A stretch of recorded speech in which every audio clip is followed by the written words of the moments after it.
All right, guys, 2019 Toyota RAV4 XLE Hybrid. Customer had a synthetic oil change down, so we're gonna reset the light. So we're gonna put the accessory on, push the button twice. Do not press the brake pedal. So once the screen illuminates, we're gonna use this D-pad here, up, down, right, left, okay. And if it says hold, we're gonna hold here. So what we're gonna do is first we're gonna push this button to get out of the screen. Then we're gonna go into that gear. So if you wanna scroll just like that. Go into, you know what? Let's go into. Let's go into that gear, and then we're gonna go down. We're gonna go to vehicle settings. We're gonna push and hold the OK button. And okay, now we're gonna go back. We're gonna go to vehicle settings, push the hold button and hold it down. And then it's gonna come to schedule maintenance. We're gonna push OK to reset. And we're gonna press yes.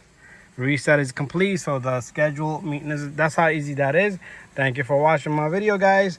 Don't forget to subscribe, share, and like. See you guys on the next video, and bye-bye.